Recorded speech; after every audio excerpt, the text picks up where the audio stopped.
நண்பர்களுக்கு மோசஸின் இனிய புத்தாண்டு நல்வாழ்த்துக்கள்.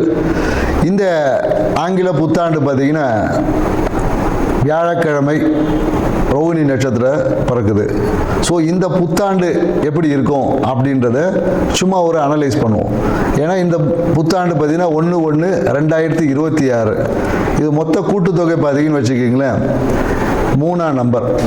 ஸோ இந்த வருடத்தோடைய கூட்டுத்தொகை பார்த்தீங்கன்னு வச்சுக்கிங்களேன் 1ஆம் நம்பர் 10 சூரியனோட ஆதிக்கம். இந்த வருடம் வந்து சூரியனோட ஆதிக்கத்திலும் குருவோட தன்மையிலும் இருக்கு. ஏன்னா இந்த 2 கிரகமே பார்த்தீங்கன்னா மிகுந்த வலிமையான கிரகங்கள். ஒன்று ஆன்மீகத்தில் மிக உச்சமானது, இன்னொன்று பார்த்தீங்கன்னா அரசியலில் உச்சம். ஸோ அப்போ இந்த அரசியலுக்கும் ஆன்மீகத்துக்கும் ஒரு மிகப்பெரிய ஒரு போட்டி என்பது இருக்கும். அதே போல் என்னன்னாக்கா ஆன்மீக அரசியல் என்பதும் இந்த காலகட்டத்தில் மக்கள்கிட்ட வந்து கொஞ்சம் சிறப்பாக இருக்கும்னு சொல்ல முடியும். அந்த ஆன்மீகத்தால் நிறைய பிரச்சனைகளும் அரசாங்கத்துக்கு இருக்கும். ஆன்மீகம் சார்ந்த விஷயங்களில் நிறைய குழப்பங்கள், தேவையற்ற பிரச்சனைகளும் இந்த காலகட்டத்தில் இருக்கக்கூடிய ஒரு காலகட்டமாக. ஏன்னா ரோகிணி நட்சத்திரம் சந்திரனோட நட்சத்திரம் சுயசாரத்தில் இந்த வருடம் பிறப்பதனால விவசாயம் என்பது இந்த காலகட்டத்தில் ரொம்ப சிறப்பாக இருக்கும்னு சொல்ல முடியும்.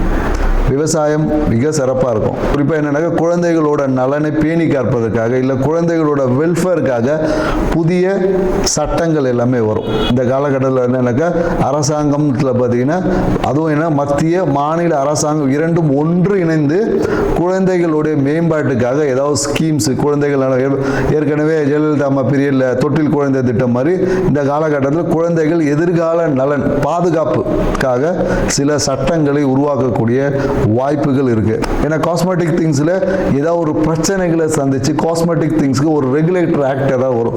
ஏன்னா நிறைய பார்த்தீங்கன்னா இந்த ரசாயன கலப்பால நிறைய பிரச்சனைகளை உருவாக்கக்கூடிய, அதனால என்னன்னாக்கா நிறைய பேருக்கு இந்த ஹியூமினிட்டி டெஃபிஷியன்சி வரக்கூடிய வாய்ப்பு இருக்கு.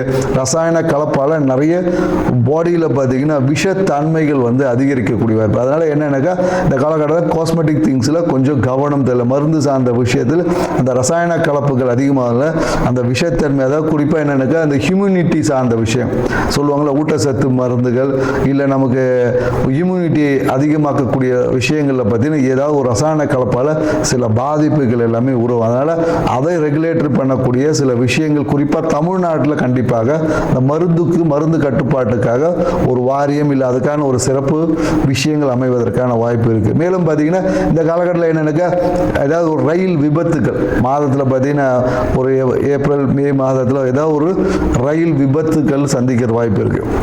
ஸோ ட்ரெயினில் ஏதாவது ஒரு எலக்ட்ரிக்கல் ஃபயர் ஆக்சிடென்ட் இந்த மாதிரி ஏதாவது ஒரு நிகழ்வு வந்து இந்த காலகட்டத்தில் நடக்கும். அதனால் என்னென்னாக்கா ரயில்வே துறை இப்போவே வந்து அதுக்கான ஒரு முன்னெச்சரிக்கை. ஏன்னா அதுவும் என்னென்னாக்கா அதிவேகமாக பயணிக்கக்கூடிய ரயிலில் தான் அந்த விபத்து என்பது ஏற்படும். ஸோ மேலும் என்னென்னாக்கா நிறைய இந்த காலகட்டத்தில் பிஸ்னஸ் முதலீடுகள் வரும். நிறைய பேர் இன்வெஸ்ட்மெண்ட் பண்ணுவாங்க. புதிய தொழில் முனைவோர் அதிகமாவாங்க இந்த காலகட்டத்தில். நிறைய பேர் எனக்கு தொழில் முனைவோர் பட்டியல்னா நிறைய பேர் வேலைக்கு போயிட்டு இருந்த காலத்திலும் நம்ம ஒரு பிஸ்னஸ் பண்ணலாமான்ற எண்ணங்கள் வந்து இந்த காலகட்டத்தில் அதிகமாக இருக்கும்னு சொல்ல முடியும். தங்கம் வந்து விலை வந்து குறையவே குறையாது, விலை வந்து ஏறிக்கிட்டே தான். ஏன்னா தங்கத்தின் விலை ஏறுமுகமாக தான் இருக்கும். ஸோ அது கிரகங்களை காட்டிலும் என்னன்னாக்கா அது வந்து கமாடிட்டிக்குள்ளே போனதில் தங்கம் விலை ஏற்றம் தான் இருக்கும். ஸோ அதனால் தங்கத்தின் மேலே மக்களுக்கு ஈர்ப்பும் அதிகமாக தான் இருக்கும். ரியல் எஸ்டேட் துறை வந்து கொஞ்சம் நல்லா இருக்கும். ரியல் எஸ்டேட் துறையில் வந்து மத்திய மாநில அரசுகளுமே அதில் இருக்கக்கூடிய அந்த ரெஸ்ட்ரிக்ஷன்ஸை வந்து கொஞ்சம் குறைத்து இந்த கட்டுமான துறை ரியல் எஸ்டேட் துறையில் வந்து ஒரு வளர்ச்சியான ஒரு பாதை என்பது இருக்கும். டெக்னாலஜி வளர வளர அதை அழிக்கக்கூடிய ஆற்றல், அதனால் பிரச்சனைகளை மக்கள் சந்திக்கக்கூடிய விஷயமும் இருக்கும். பிரச்சனையும் இருக்குது டெக்னாலஜியில் பார்த்தீங்கன்னா நிறைய. ஏன்னா இப்போவே பார்த்தீங்கன்னா டெக்னாலஜியில் வந்து ஆதார் கார்டை கொடுத்தா ஆட்டை போட்டுறாங்களே, அது மாதிரி வந்து வளர்ச்சியும் ஒரு சைடு இருக்கும். அதில் இருக்கக்கூடிய பிரச்சனைகளை கையாளுவதில் அரசாங்கம் வந்து ரொம்ப திணறும். ஸோ அதனால் ஏன்னா நிறைய இந்த ஏடிஎம் கார்டு ஹேக்கிங் இந்த மாதிரியான நிறைய இந்த ஃப்ராடு திங்ஸ் வந்து இன்னும் வளர்ச்சி அடையும். அதை கட்டுப்படுத்துவதற்கு அரசாங்கம் நிறைய ரெகுலேட்டரி போட்டாலும் ஆனால் அந்த விஷயங்களை கட்டுப்படுத்த முடியாமல் அரசு சார்ந்த துறை வந்து ஏதாவது ஒரு சுணக்கமான விஷயம் கண்டிப்பாக இருக்கும். ஆண் குழந்தைகளின் பிறப்பு விகிதம் கொஞ்சம் அதிகமாக இருக்கும். ஆண் குழந்தைகள் இந்த வருடத்தில் அதிகமாக பிறப்பாங்க. இந்த புத்தாண்டு என்பது மக்களுக்கு ஒரு வளர்ச்சியை கொடுத்தாலும் பொருளாதார புழக்கத்தை ஏற்படுத்தினாலும் எல்லாமே கடன் வாங்கி போகக்கூடிய விஷயமா தான் இருக்கு. ஸோ அதனால மக்கள் தங்களுடைய கையிருப்புக்கு ஏற்ற மாதிரி கடன் வாங்கி உங்களுடைய வாழ்க்கையை அமைச்சுக்குங்க. இந்த புத்தாண்டு ஒவ்வொரு ராசிக்கும் என்ன மாதிரியான பலன்களை கொடுக்க போகுதுன்றத ஒவ்வொரு ராசியை போவோம். வாங்க வீடியோக்குள்ள போகலாம். தனுசு ராசி அன்பர்களுக்கு மோசஸின் இனிய ஆங்கில புத்தாண்டு நல்வாழ்த்துக்கள். இந்த 2026 தனுசு ராசி பார்த்தீங்கன்னா ராசி அதிபதி குரு பகவான். இப்போ குரு பார்த்தாவே கோடி நன்மை. எப்பொழுதும் கையில் காசு வச்சிருக்கக்கூடிய தனுசு ராசி அன்பர்கள், இவங்ககிட்ட காசு இல்லைன்னு சொன்னால் சிரிப்பு தான் வரும். அது எப்படி இருந்தாலும் இவங்ககிட்ட பணம் வந்துடும். பணம் இல்லை என்பதை இவங்க சொல்லவே முடியாது. ஸோ இந்த ஆங்கில புத்தாண்டு பார்த்தீங்கன்னா மொத்த கிரகமும் உங்கள் ராசியில் தான் இருக்குது. பார்த்தீங்கன்னா செவ்வாய் பகவான் இருக்கார், சூரிய பகவான் இருக்கார், சுக்கிரன் இருக்கார், புதன் இருக்கார், நல்லவன் கெட்டவன் எல்லாரும் இருக்கான். அப்போ என்னன்னாக்கா உங்களுக்கு இந்த காலகட்டத்தில் ஒரு கலவையான விஷயங்கள் நடக்க போகுது. நல்ல விஷயங்களும் நிறைய நடக்கும். கெட்ட விஷயங்கள் நடக்காமல் எப்படி எஸ்கேப் ஆகுறதுன்ற விஷயத்தை தான் நம்ம இப்போ சொல்ல போகிறோம். சரிங்களா? நல்லது நடந்தால் அது ஆட்டோமேட்டிக்காக நடக்க போகுது. ஆனால் எங்கெங்கெல்லாம் கவனமாக இருக்கணும்னு தெரிஞ்சால் அந்த கெட்டதை எப்படி நல்லதாக்கிக்கலாம்ல, அதுதானுங்க வித்தையே. பிரச்சனை வரோன்னு உட்காந்துருக்கிறதுக்கும் பிரச்சனை இப்படி பண்ணால் சமாளிச்சிடலான்னும் போது அந்த பிரச்சனையே வராது. பல பேருக்கு பிரச்சனை வரும்னு ஒருத்தனை எதிர்பார்த்து உட்காந்திங்கன்னா அவனே நம்மளை எதிர்பார்க்குறான்டா அப்புறமா போகலான்னு தள்ளி போயிடும். இதுதான் பார்த்தீங்கன்னா விநாயகர் பெருமை சனி பகவான் விநாயகரையும் அனுமனையும் பிடிக்க முடியல. ஏன்னா அவங்க 2 பேரும் நீ என்னைக்கு வரும் வா நான் ரெடியாக இருக்கிறேன் அப்படின்னு உடனே சனி பகவான் பக்கத்தில் கூட போக முடியல. எப்போவும் உஷாராக இருக்காங்கப்பா, நாளைக்கு பண்ண ஒன்றும் பண்ண முடியல. ஸோ அதே போல் தான் நம்ம என்னன்னாக்கா எப்போதும் அவேர்னஸோடு இருக்கணும். கேர்லெஸ்ஸாக இருந்தீங்க பாக்கெட்டில் அடிச்சுட்டு போயிடுவான், அப்புறம் போய் புலம்பி ஒரு பிரயோஜனம் இல்லை. ஸோ தனுசு ராசி அன்பருக்கு இந்த காலகட்டம் என்ன மாதிரியான நற்பலன்களை நடக்க போகுதுன்றதான் பார்க்க போகிறோம். ஏன்னு வச்சுக்கலாம், இந்த காலகட்டத்தில் என்னன்னாக்கா அரசியல்வாதிகளுக்கு பதவி உயர்வு கிடைக்கும். பதவி உயர்வுனா என்னென்னா இப்போ பார்த்தீங்கன்னா எம்பி ஆகிறவர் மினிஸ்டர் ஆகிடுவார். அவரே கேட்க மாட்டார். அவரோட நன்னடத்தில் அவங்க கூப்பிட்டே கொடுப்பாங்க. இவர் முயற்சி கூட பண்ணியிருக்க மாட்டார்.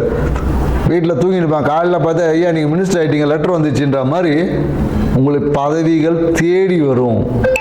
தனுசு ராசி அன்பர்களுக்கு நீங்கள் போய் பதவியெல்லாம் கேட்கணும்னு அவசியம் இல்லை, உங்களை தேடி வரும். நீங்கள் உங்கள் வேலையை சிறப்பாக செஞ்சால் மட்டும் போதும்.